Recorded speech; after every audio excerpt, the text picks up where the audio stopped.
오늘 이야기는 G80 중간 점검. 이 차량의 소유자께서 중간 점검을 의뢰하셨어요. 차량을 수리할 부분이 있는지 없는지, 내 차량의 현재 상태는 어떤지 의뢰를 하셨습니다. 운전자의 운전 스타일, 성향에 따른 차량 상태를 확인하는 날입니다. 오늘 차량은 차량 관리를 잘 안 하신다고 하시더라고요.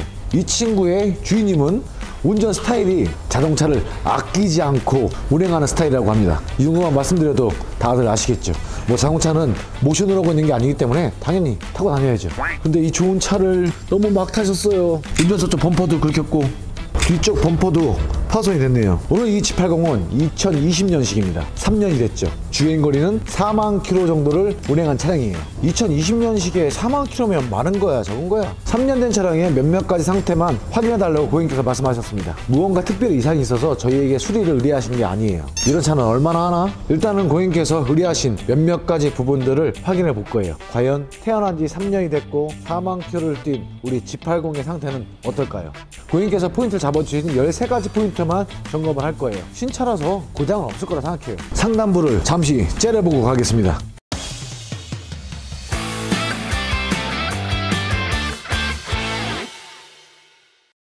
엔진오일을 언제 교환하는지 기억이 잘 안 난다고 하십니다. 엔진오일 상태 및 누이 점검이 필요할 것 같아요. 오일은 양이 부족하진 않습니다. 커버가 삐딱하지? 아직 신차라서 그럴 리는 없겠지만 상단에 오일 누유가 있는지 확인해 보겠습니다. 고객님께 많은 정보를 듣질 않은 상태예요. 볼트를 풀었다 조였다 했던 흔적들이 남아있네요. 보증 수리를 받으셨었나 본데요. 당연히 깨끗합니다. 특별히 보이는 것은 없습니다. 프론트 케이스도 깔끔하고요. 터보 차량이라서 터보 쪽에 오일 누유가 있는지 유심히 봐야 됩니다. 저 안쪽도 깊숙이 볼 필요가 있어요. 깨끗합니다. 뒤쪽 부분은 차량을 올리면 또 볼 수가 있어요. 임의적으로 세척을 한 것이 아니기 때문에 확인할 수가 있습니다. 상단에서는 누유의 흔적은 보이지 않습니다. 저런 부분은 왜 떨어져 있을까요? 저건 작업자의 실수겠죠. 차량을 올려서 누유의 흔적을 밑에서도 확인해야 될 것 같아요. 누유의 흔적은 뒤쪽부터 확인하겠습니다. 유심히 확인해야 되겠죠. 오일 누유가 잘 발생하는 부분은 바로 이 사이에요. 또는 이쪽 부분이거나 또는 이 틈새거나 오래된 차량에서 가장 잘 나타나는 부분이죠. 하지만 이 차량은 다행입니다. 오일 누유의 흔적은 보이지가 않습니다. 자, 그렇다면 앞쪽으로 한번 가보겠습니다. 앞쪽은 커버가 다 가리고 있기 때문에 보이지가 않아요. 커버를 분리해야 됩니다. 근데 이 커버를 분리하기가 간단하지가 않아요. 그렇게 커요. 차한테는 좋지만 작업자인 저에게는 조금 더 일을 해야 됩니다. 커버를 탈거하고 돌아오겠습니다. 뭐야, 이런 거 하나 안 조여놨네. 하단 커버를 탈거하기가 힘들었습니다. 3년 정도 지난 차량에 오일 누유를 확인하고 있습니다. 오일 누유가 없어요. 당연히 없어야 되겠죠. 없습니다. 고객님께 말씀을 듣진 않았지만 이 차량은 미션을 탈거해서 미션을 교환하신 거예요. 수리를 받으신 것 같아요. 미션이 너무 엔진과 확연하게 차이가 나게 반짝반짝 거립니다. 그리고 볼트를 풀었다가 조인 흔적들이 있어요. 제가 보여드릴게요. 이 볼트에도 연장을 사용했던 흔적이 다 확연하게 보입니다. 색상을 보면 확연하게 차이가 나죠. 반짝반짝해요. 미션을 고정하고 있는 이 볼트들도 풀었던 흔적이 있습니다. 당연히 오일팬도 더더욱 깨끗하겠죠. 제 손을 기준으로 오른쪽이 엔진, 왼쪽이 미션입니다. 색상의 차이가 있죠. 그리고 당연히 볼트도 풀었던 흔적이 있습니다. 이런 맨발을 잡아주고 있는 이런 볼트도 풀었던 흔적이 있네요. 엔진을 내리진 않았던 것 같습니다. 미션 탈거를 위한 공간 확보를 위해서 볼트를 풀었다가 다시 조였던 것 같아요. 오일 누유의 흔적은 한 방울도 보이지 않습니다. 엔진 쪽도 마찬가지예요. 이렇게 약간 검은색으로 묻어있는 부분은 엔진오일 교환을 위해서 게임 플래그를 분리했을 때 오일이 쪼로록 흘렀던 흔적일 겁니다. 이 안쪽으로 떨어져 있겠죠. 이렇게 미션을 탈거하기 위해서 이 샤프트도 풀렀던 흔적이 있네요. 당연히 3년 지나고 4만 킬로밖에 안 탔는데 깨끗해야 되겠죠. 엔진 오일 누유는 없습니다. 이 앞쪽도 마찬가지입니다. 앞쪽에서도 오일 누유 되는 부분은 전혀 보이지 않습니다.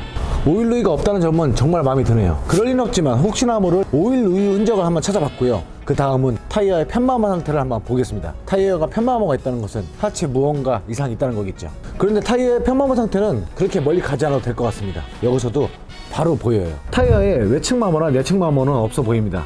아주 깨끗해요. 좌우 모두 확인해야 되겠죠. 좌우 다 동일한 상태입니다. 뒤쪽 타이어의 마모 상태는 고르게 달았어요. 뒤쪽 타이어는 교환하실 시점이 된 것 같습니다. 타이어의 상태가 나쁘지 않으니까 하체 상태도 그렇게 나쁜 편은 아니겠죠. 아직 나빠질 시점이 아니에요. 정말 혹시나 몰라서 확인을 하는 겁니다. 이 차량의 고객님께서 저에게 아주 강조하신 부분이 하나 있습니다. 차량 운행을 험하게 하는 편이라서 조향 계통을 확인해 달라고 하셨어요.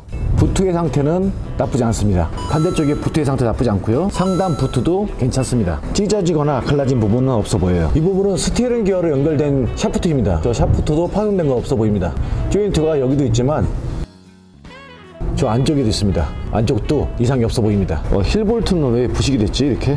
자, 그 다음은 브레이크 계통입니다. 브레이크 계통에서 브레이크 디스크 상태도 괜찮고요. 브레이크 패드의 경우 거의 신품입니다. 브레이크 패드의 경우 앞뒤 다 모두 다 신품과 같은 컨디션입니다. 예전 차량들처럼 브레이크 패드가 쉽게 잘 마모가 되지 않아요. 생각보다 꽤 오래 가더라고요. 브레이크 패드 상태가 너무 좋아진 것 같아요. 브레이크 쪽도 정상적이네요. 그 다음에 하체 상태를 빼놓을 수가 없겠죠. 하체 부싱 상태를 확인해 보겠습니다. 4만 킬로면은 하체 부싱에 이상이 있을까요? 없을까요? 하체 부품에는 이상이 없어 보입니다. 로어암 볼도 아주 정상적이고, 그리고 연결된 각종 부싱들도 아주 상태가 매우 양호합니다. 양쪽 모두 다요. 터지거나 갈라진 부분은 전혀 보이지 않습니다. 다른 현가 장치에도 특별한 이상은 보이지가 않아요. 볼트를 풀었다가 조였던 흔적들은 있지만 상태는 양호합니다. 머플러의 상태도 확인을 해야 돼요. 혹시라도 가스켓이 파손됐으면 소음이 발생할 수가 있겠죠. 파손된 곳은 보이지 않습니다. 열이 많이 발생해서 그런지 앞쪽 머플러 쪽은 부식이 많이 됐네요. 이런 부분들은 어쩔 수 없는 거라 생각해요. 진동을 잡아주는 마운트의 상태도 나쁘지 않습니다. 차량에 탑승했을 때 진동을 느끼지 못했습니다. 아주 조용했어요. 정숙했어요. 드라이브 샤프트의 고무 부트 상태도 확인을 해야 됩니다. 바깥쪽 고무 부트의 상태는 아주 깨끗하죠. 안쪽도 나쁘지 않습니다. 반대쪽도 마찬가지고요. 모든 차량들이 가끔 보면은 고무 부트가 터진 경우가 있더라고요. 이놈은 아직 때가 아닙니다. 뒤쪽 서스펜션도 아주 훌륭합니다. 고무 부싱이 갈라지거나 금이 가거나 그런 부분들도 전혀 보이지 않습니다. 당연한 거지만 고객님께서 말씀하신 내용들을 꼼꼼히 확인하고 있습니다. 뒤쪽도 샤프트의 상태가 나쁜 편은 아닙니다. 아니, 나쁘지 않습니다.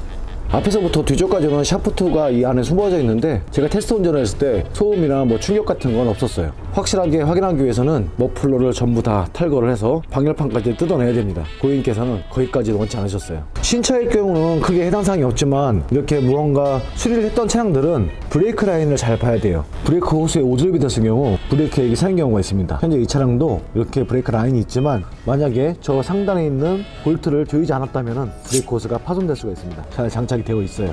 뒤쪽 캘리퍼에도 다 장착이 잘 되어 있습니다. 나와 타인의 생명을 위해서라도 브레이크 쪽은 주기적으로 점검을 해야 돼요. 그 다음에 차량의 전체적인 부식 상태도 고객님께서 말씀하셨었는데 보시는 것처럼 부식의 상태는 걱정 안 하셔도 됩니다. 조금 아쉬운 점은 다른 데는 부식이 없는데 뒤쪽 멤버를 고정해주는 부분, 이 부분에 부식이 좀 발생을 했네요. 일반적인 하체 부품과 다르기 때문에 부식이 쉽게 발생하는 경우는 드뭅니다. 쉽게 부식이 발생하는 재질로 부품을 사용하진 않았죠. 3년 차량이 냉각수가 부족하면 안 되겠죠. 고객님께서도 의뢰하신 내용이 냉각수가 있는지 없는지 확인한다고 하셨습니다. 냉각수의 양은 아주 정량입니다. 보조 탱크에도 다 들어가 있고요. 냉각수 걱정은 안 하셔도 될 것 같아요. 4만 킬로를 운행하고 3년이 지난 G80의 중간 점검을 해봤습니다. 오늘 내용들은 고객님께서 목록을 다 정해주셨어요. 그대로 제가 확인을 해봤습니다. 1년 뒤에 다시 점검을 의뢰하셨습니다. 아주 당연한 거겠지만 컨디션은 훌륭합니다. 신차를 구매하고 대략 2, 3년이 지나게 되면 내 차가 이제 나이를 먹고 있다는 것을 느끼게 됩니다. 아직 신차의 기준에 들어가지만 내 차의 상태를 한 번 정도 확인해 보는 것도 좋을 것 같아요. 이렇게 해서 오늘 G80의 중간 점검을 마무리하겠습니다. 중간 점검에 필요한 부분이 있다면 댓글을 달아주시면 다음 영상에서는 그 부분을 집중적으로 확인해 보겠습니다. 그나저나 저는 고객님께서 이 좋은 차량을 정말 애지중지 아껴 타셨으면 좋겠어요. 외관의 상태가 너무 안 좋습니다. 요즘 차는 고칠 게 없어요. 고칠 게. 직업을 바꿔야 되나?